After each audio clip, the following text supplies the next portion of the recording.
The drama surrounding Dijonai Carrington has taken a wild, almost surreal turn, one that might just redefine the boundaries of player-referee interactions in the WNBA.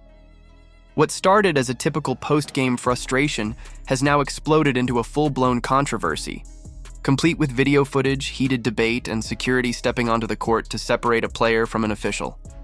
Yes, security. For a referee. Because of Carrington.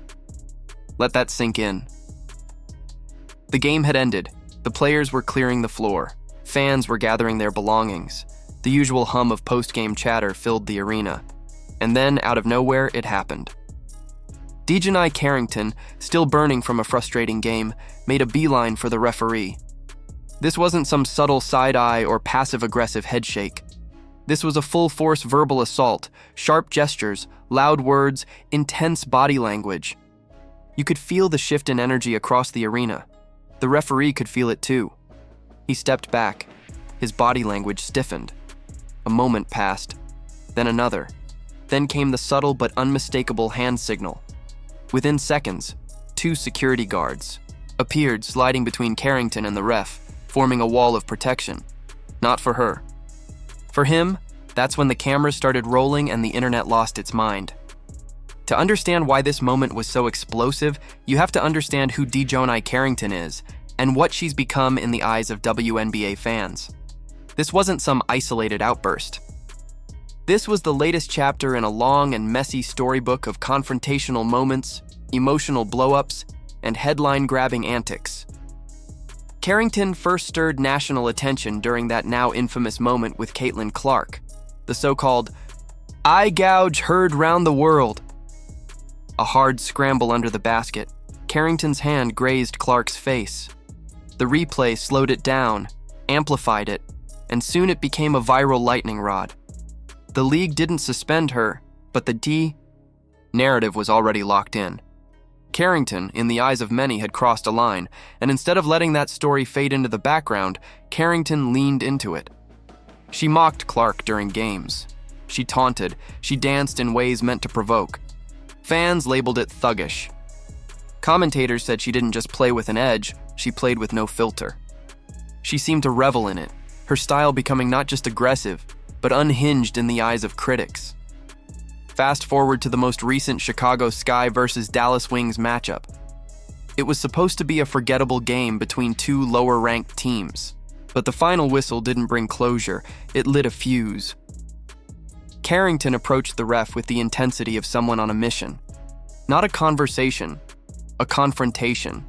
And that's what makes what happened next so unprecedented. The referee, visibly uncomfortable, called for backup. Security didn't just show up on their own, they were summoned. That never happens. In the WNBA, refs and players have heated arguments all the time. But when an official feels unsafe enough to need guards standing between them and a player, something has gone horribly off script. Now enter Sheryl Swoopes, the Hall of Famer, the legend, the voice of reason, usually. But this time, she didn't. Just downplay the incident. She defended Carrington with a level of passion that shocked even her most loyal fans. If this man was scared and needed security, why is he even reffing? She said, dismissing the whole thing as nothing more than a civil conversation. Civil, while the video clearly shows the referee backing away and guards being called in. Swoopes insisted Carrington's actions didn't warrant concern, and in doing so, she poured gasoline on a fire that was already blazing. The backlash was immediate.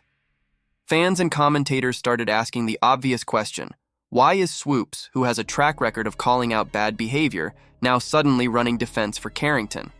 This isn't the same Sheryl Swoopes who criticized Caitlin Clark for showboating, for being disrespectful. This is a Sheryl Swoopes who seems to reserve judgment only for certain players, while giving others a pass no matter how egregious their actions are. Her critics called her out, labeling her the hater extraordinaire, suggesting that her bias against players like Clark is clouding her judgment, because when Clark so much as gestures with excitement, Swoopes calls it disrespectful.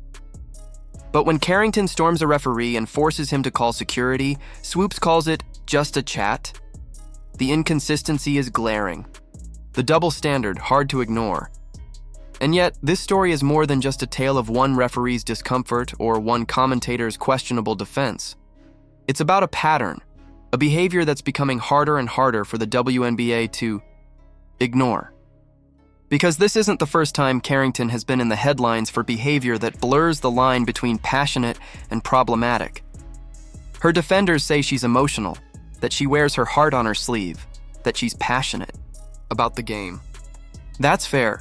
Every great player is passionate, but passion without control becomes a liability, not a strength. And when that liability leads to referees needing protection, that's a red flag not just for the player, but for the league itself. Some argue that the ref overreacted, that maybe he was trying to cover himself, that maybe, just maybe, he wanted witnesses. In today's hypersensitive media landscape, a post-game confrontation between a male referee and a female player, especially when race is added into the mix, can turn into a headline overnight. Perhaps the ref feared he'd be accused of something, of overstepping, of racism. Perhaps he felt having security nearby would protect him just as much as it would protect her. And that's not paranoia. That's smart self-preservation. But even that explanation doesn't erase the fact that Carrington's behavior made him feel that need in the first place. That's not a win for anybody. It's a warning signal. The reactions across social media have ranged from fiery to deeply divided. Some fans are rallying behind Carrington, claiming she's being targeted unfairly. Others are demanding the league step in and hold her accountable before things escalate even further. The lack of any official statement from the WNBA only intensifies the speculation. What happens next could be pivotal for the league. Will they issue a fine? A warning? Will they investigate the incident, or simply let it fade like so many other controversies before it? The optics are tricky.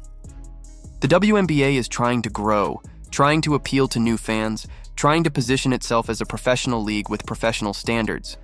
Moments like this don't help. They complicate the narrative. They invite criticism the league can't afford. And in the background of all this is Carrington's growing legacy, not as a dominant player, not as a trailblazer, but as a disruptor. The kind of disruptor that forces conversations no one wants to have, about aggression, about gender dynamics, about race, about respect, about where the line is and who gets to draw it. This isn't just about one incident. It's about whether a league that's trying to carve out space in a crowded sports landscape can afford to let its rising stars behave without consequence. Whether it's Carrington, Angel Reese, or anyone else, the question remains: how far is too far? And just as importantly, what message does it send when someone like Sheryl Swoopes, someone with authority, history, and influence, steps in not to de-escalate, but to justify? It's a question the WNBA will have to answer. And fast. So now, we turn it over to you.